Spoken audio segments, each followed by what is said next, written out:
Sa kamay ng kawalang awa, unti-unting kinain ng takot, gutom at pangungulila ang kaniyang katinuan. Sa bawat sigaw ng pangalawang hindi na sumasagot, sa bawat hakbang na wala ng direksyon, saksihan natin ang pagwasak ng isang puso at isang ina. Ang kaniyang kabaliwan ay naging salamin ng pagdurusang hinataw sa mga walang laban. Ito ang kwento ng isang lipunang sugatan at ng mga pusong tuluyang napatid sa gitna ng dilim.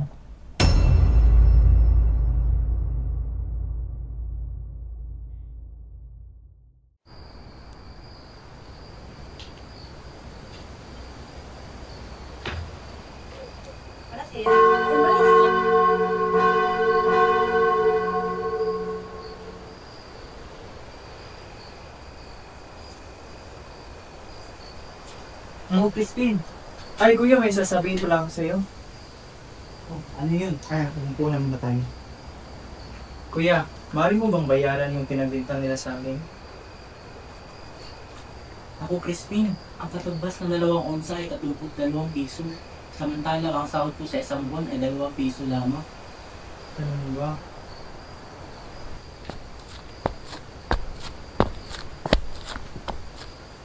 Hoy, kayong dalawa. Wala sa tono ang kampana. Alas 10 pa ako makakauwi. Pero minabayagan... Ay, tahimik! At ikaw, Crispin.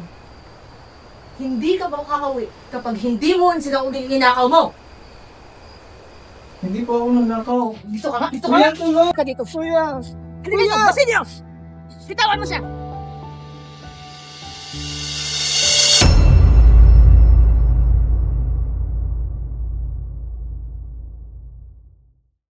Tamang-tama, may makakain na masarap ang mga anak ko. Pedro, Tama.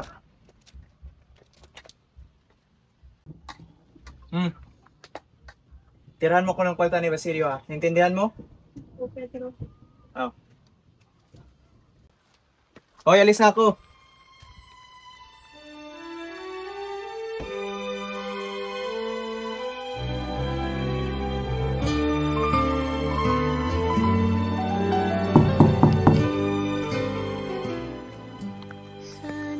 Anak, anong nangyari sa'yo? Huwag po kayo mag-alala, inay. Nasaan si Crispin? Nasa kumbento po. Inuhan na sa system na yun. Kinagbibita kang pagnanakaw. Gusto ko mahabaging Diyos. Iligtas niyo po yung anak ko.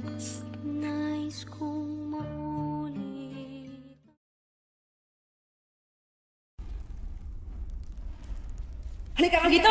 Halika! Halika dito! Sa mga nagakaw! Ano ba yan? Ano ba yan? Isauli mo na!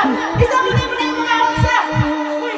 Bakit ka sa akin? Sa mga bata! Hindi mo ba may na isa ka mga nagakaw? Ha? Lahat ng nagakaw ng maganda ng punta sa impyerno! Alam mo ba yan? Ha?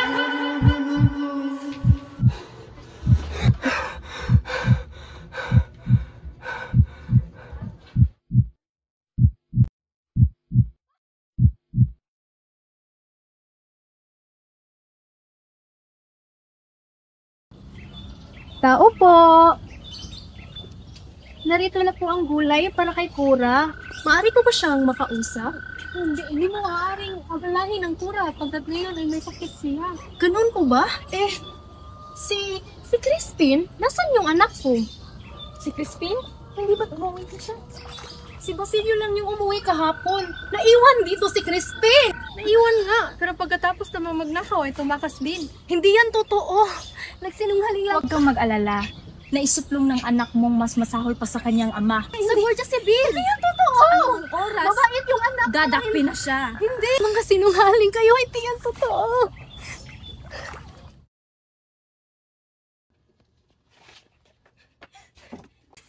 Basilio!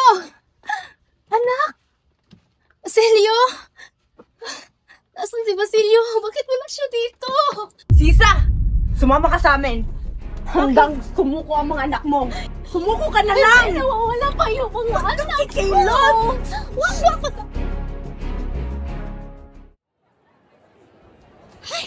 Nakakayamot naman dito. Tawagin yung nga si Sisa. Opo, senyora.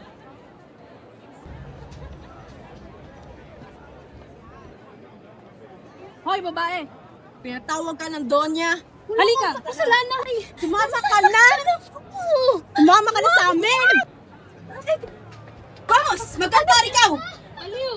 Aray! Sabi ng Donya, kumanta ka raw! Ay, yun lang naman pala. Tukinika, magsalpatay,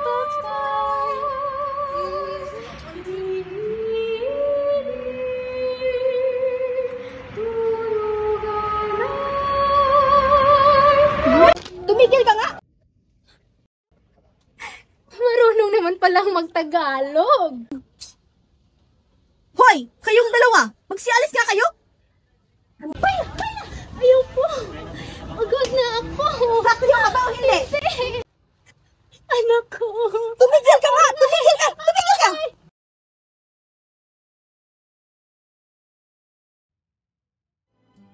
Sana'y di magmaliw ang dati kong araw nang munti pang bata sa piling. Bakit kinuha nila kayo sa akin, mga anak ko? Damit na pa yun ni Nana. Basilio. Kasi. Asakit. Asakit. Ang sama nila. Kasi, anak, Basilio. Baka nandito kayo. Nay? Ikaw ba yan, Nay? Sino ka?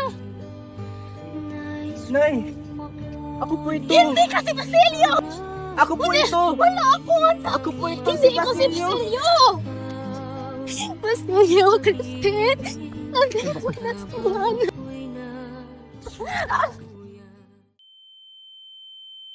Nay!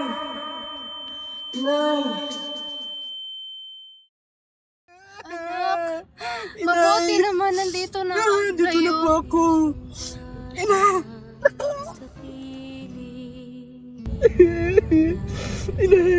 Hindi ko po Sabi ito nila, makakalimutan. Kapag ang asawa namatay, ang tawag sa naiwan, biyodo o biyoda.